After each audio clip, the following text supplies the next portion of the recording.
Hey everyone, Hannah here with Soch 101, and today I'm going to be talking about the introduction portion of our Beyonce book, or Beyonce in the World, Making Meaning with Queen Bey in Troubled Times.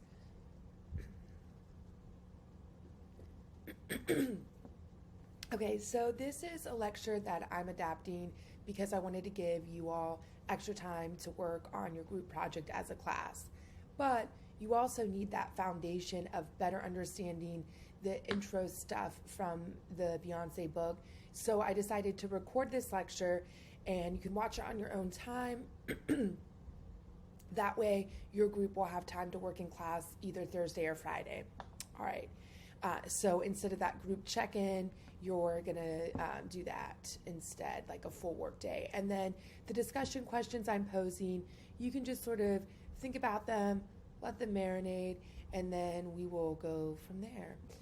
And hopefully have time when some of the projects are finished to discuss my questions as well as the ones you all create. Okay, as always, don't forget to bring and display your name tag. That's really important, especially one of my classes, I think I know everyone's name. The other class, I don't think I know everyone's name. So please, please, please bring your name tag and have it somewhere where I can see it. And then your presentations start next week. We are going in order, which means you don't have to have your presentation finished until 24 hours before the class period in which you present. Now, that might seem a little inequitable at first because there are different deadlines for different students. But the reason why I do that is because I expect students who are going later on in the semester to make revisions to their presentation based off of what their classmates have already presented. And so that's actually a little bit more challenging when you have to sort of tweak your presentation and have it align with what other people are doing. So there's pros and cons either way. And then, of course, if you have any questions, comments, or concerns, you can always email me. Come to my office hours, Tuesday, Thursday, 2:15 to 4:15 in Academic Building 2, room 222. Okay. Moving on. First, it's always a good idea to give an overview of what you're going to be talking about. And so right here I have my lecture overview, and I hope that that's something that you all will do for each other whenever you're giving your group presentation. So you can see I'm going to talk about Beyonce studies, I'm going to talk about Black feminist genealogies, diva, bitch, and reclaiming words, gender norms, and Black female cool. And then I'm going to end with colorism in the US and globally. So hopefully that just gives you a sense of how you can provide an overview. And by the way, I hope that by formally presenting on the intro material for the Beyonce book, this can sort of work as a blueprint of what you can potentially do when your group presents and you're in charge of the section that you've been assigned. All right. Excuse me. This fall weather is awesome, but it's definitely messing with my sinuses. Okay, why do we have Beyonce studies? What does that even mean? Well, and I will also say another question that came up in both classes is, do we have to incorporate Beyonce into all aspects of our group project? And the answer is not necessarily, right? It depends on how you want to frame the topic you've been assigned. And Beyonce studies in and of itself doesn't always necessarily have to mean Beyonce's work is front and center in what we're studying, because this is a lens to better understand some of the social issues and some of the social institutions that we talk about in sociology. So remember, social institutions are things that organize our everyday life. So things like education, prison systems, religion. These are all different social institutions that organize our everyday lives. And you'll see, if you look at the different parts of the Beyonce book, each section that groups have been assigned essentially deals with either a specific social institution, like religion, or the prison system, and or excuse me, a specific social problem like mass incarceration. And so using Beyonce's work, whether it's her music, her fashion, her acting, her brand, we can better understand social institutions and social problems. And then it's also a way to understand Black femininity. So if we think about intersectionality, we're better understanding gender norms and what it means to be a Black person in this country through the lens of Black femininity and sort of Beyonce's brand of Black femininity. We're also learning more about race politics and respectability. When we think about privilege and oppression, and specifically we think about marginalized communities, when they operate in places of privilege, so if they're in a predominantly white institution like we are here at Coastal Carolina University, the expectation is that people of color, but especially folks who are Black, queer folks, and other marginalized folks will behave in a quote-unquote respectable way. And so this just means that they're going to adhere to mainstream ideas of gender norms. They are going to adhere to social norms and cultural norms that are mainstream rather than perhaps Black cultural norms that they grew up with. So we're thinking about respectability politics. And the book gets into greater detail about exactly what that means for people in the Black community, including Beyonce and her sister. We're also thinking about feminism. So one of the things our textbook, the Stuff textbook, touches on is patriarchy and how patriarchy is rooted and sexism are connected. And so sexism is this way to structure society where the male gender is dominant and privileged. And you can't have sexism without patriarchy. Well, feminism is, in short, saying we need equity around gender. And so Beyonce talks about feminism in all aspects of her work. And in a lot of ways, she's an entry point for people to learn about feminism. And then also, there's just the sheer number of scholarly articles and textbooks that have been written about Beyonce and her work, whether it's media studies, communication, sociology, American studies. All these different fields are particularly interested in the impact Beyonce's work has made in higher education. And so there's just a lot of publications out there on Beyonce's work. Now, your authors say Beyonce studies folks who identify as being part of that field of study. They're especially interested in one question, and not necessarily answering this question, but just thinking about this question critically. And so that's this question here. Is Beyonce's art liberatory or oppressive? So does her work as a Black woman, does it serve to sort of liberate historically oppressed groups of people? Or because it's been packaged and it's been made consumable under a capitalistic society, is it oppressive? And so then they break down this question into sort of three components. So there's the image, there's the actual stuff that Beyonce produces. And in particular, the authors talk about her Instagram presence because that's her main mode of communication with the public. She has stopped talking about her work very publicly in the past decade or so. And so you can think about this as sort of the cultural aspects of society versus the material stuff in society, right? So the songs that Beyonce makes and the music videos, the campaigns for H&M that she's done and other ad campaigns she's done. I think your book talks about a Pepsi campaign she had. Those images and that music, those are things and goods, material goods in our society that are a part of our culture. But those different things, because of Beyonce being a global famous person, there's also some cultural symbolism happening, right? We know that when we see Beyonce, probably we're associating her work with feminism and some other things. And then folks are also interested in agency and whether or not Beyonce has agency. And so if you think about, again, another overarching analysis from the Stuff textbook is structure and agency, right? And so Beyonce has gotten to such a high global level of fame. A lot of people say, well, she has agency and she can do whatever she wants in terms of her artistic expression, whatever that might be. But then some folks would say, well, actually, the social forces and social structures that exist really limit her, especially if you think about her identity categories as a straight Black woman. And then also thinking along the lines of the capitalist stuff I just mentioned and consumerism and sort of consuming Beyonce's artistic expression, a lot of folks are concerned with this word neoliberalism.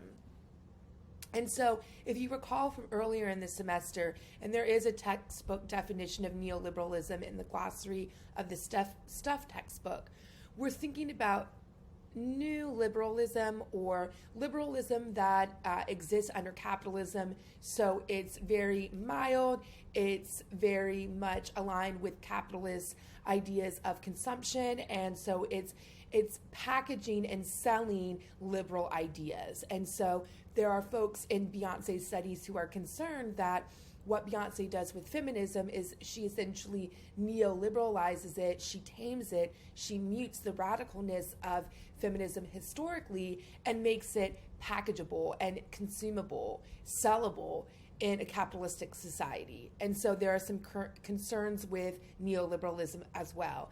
And if you're interested in the authors of the Beyonce book and the different in-depth arguments they're making about the role of Beyonce's studies and the stuff about neoliberalism, feel free to read pages 6 and 7 in more detail from the Beyonce book. All right, moving right along, if we think about Black feminist genealogies, we can start to think about some of the theory we've already covered in this class. And so contemporary sociological theory, we're thinking about intersectionality, Kimberly Crenshaw, Patricia Hill Collins, and those folks who you should already know. And in fact, the authors of the Beyonce book talk about.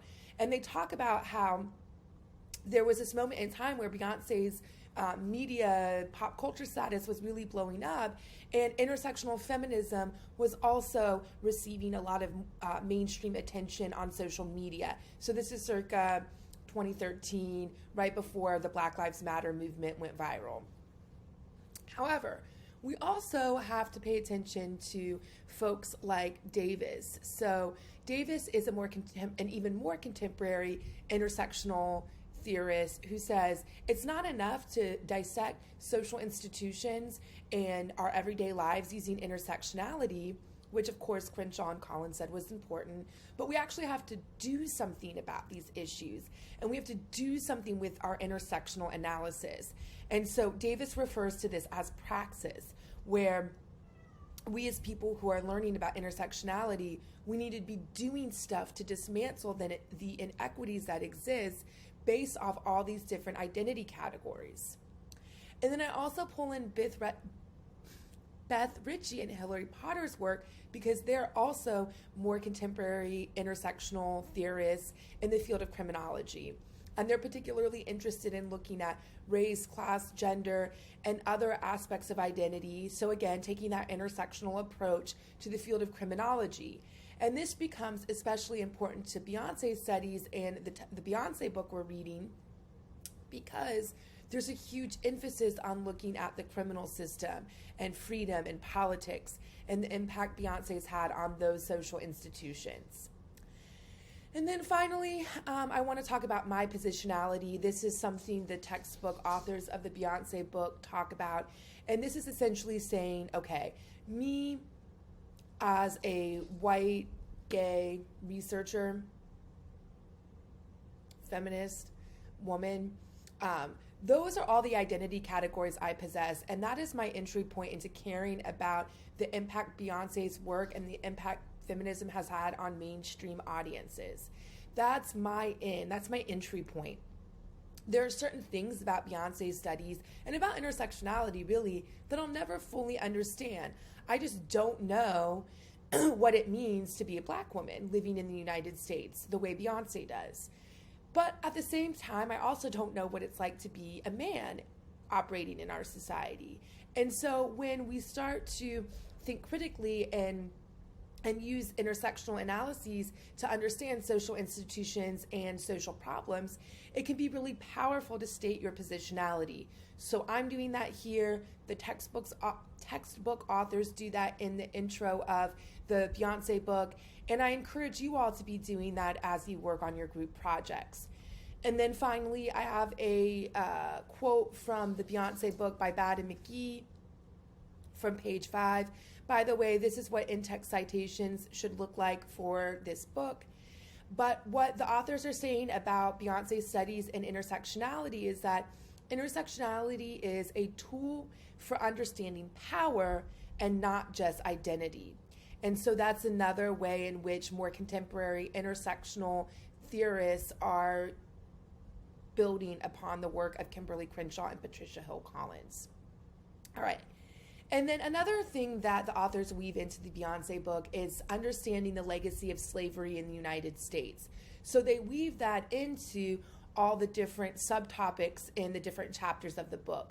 So thinking about Southern culture, faith and fandom, globalization and social media, performativity and dissent, freedom in politics, and healing in community.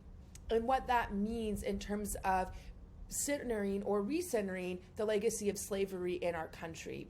And the authors point out that in the visual album Lemonade, Beyonce really touches on this because a lot of the video imagery from that album, it's on plantations in Louisiana. And so she's playing artistically with sort of rebuilding that culture and that recognition into mainstream pop culture. All right, so this is something that I want to focus a little bit more deeply on since, these topics y'all are going to get into greater detail in when you do your group presentations. But the first sort of beginning stuff, one of the things the authors look at is the word diva and bitch. And so these are words that have been reclaimed by the historically marginalized groups of communities that were often labeled diva or bitch in a negative way.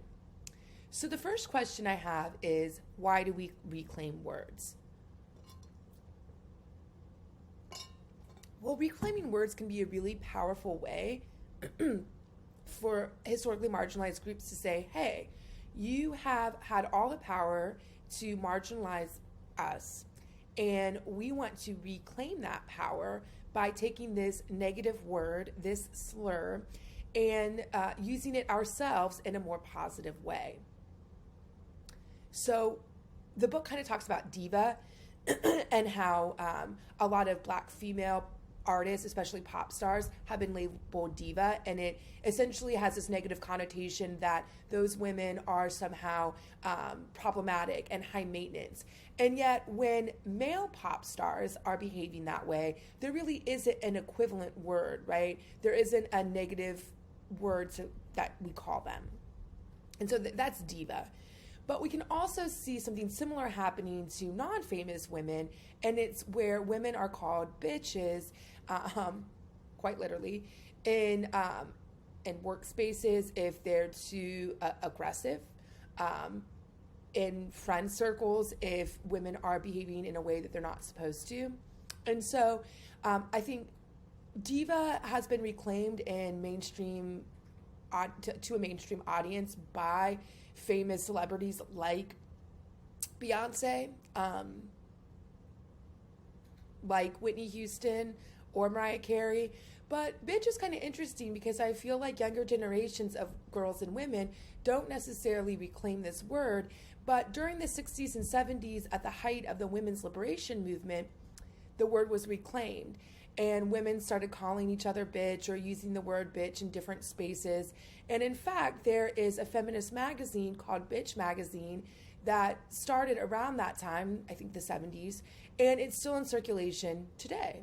And they actually feature a lot of female singers and artists and stuff like that in their magazine. So that's another word that's been reclaimed. Now, it's not just girls and women who have to reclaim words, right? There are other marginalized communities that often have negative slurs toward them. And so we see other words being reclaimed by other communities as well. And I encourage you to think about what some of those words are. I think the two biggest ones that you probably can think of would be the N-word being reclaimed by the Black community, and especially through the use of music, so hip-hop, rap, R&B, that sort of thing.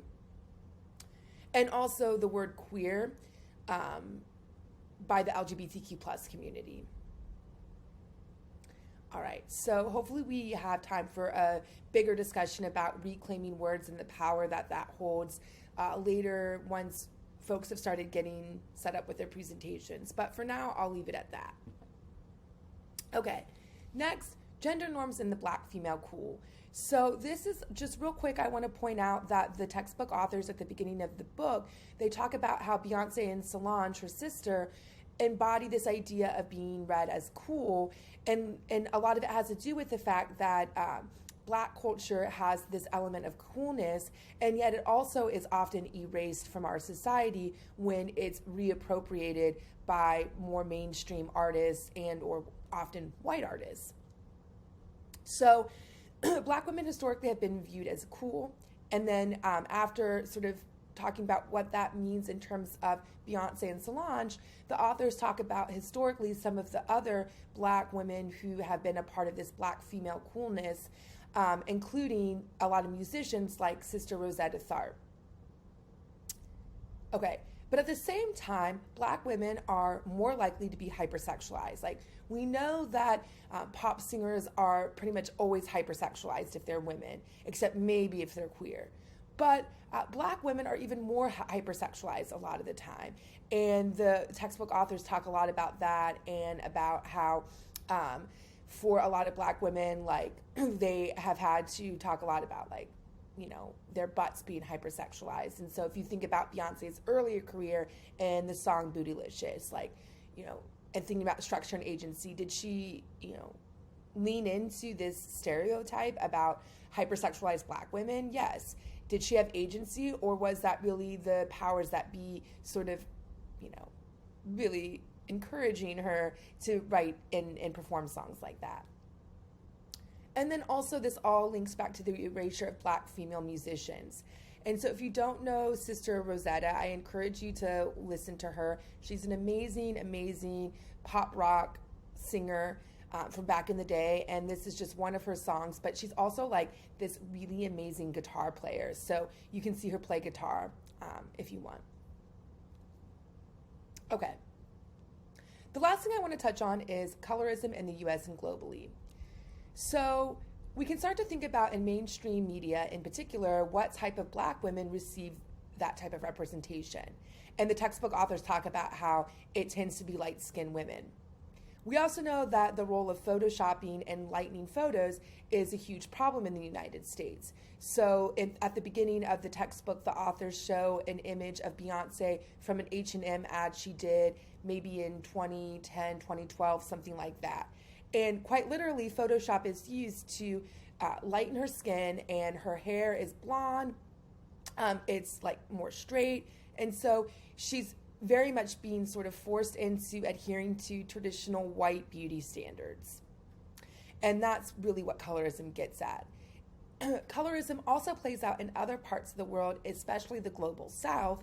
And in fact, one of the issues they have there is that a lot of women will utilize skin lightening creams that are very harmful, and they have a lot of chemicals that can be lethal in them.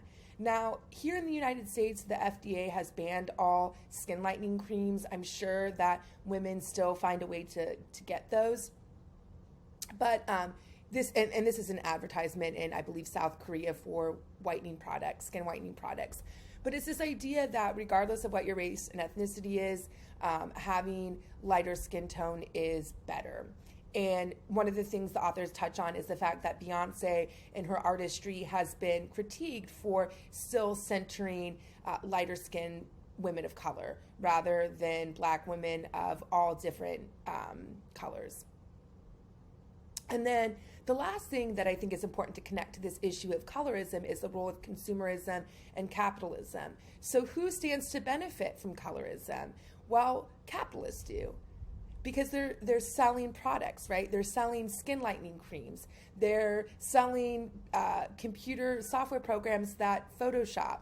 They're selling hair products that, allow women of color to make their hair fit into white beauty standards.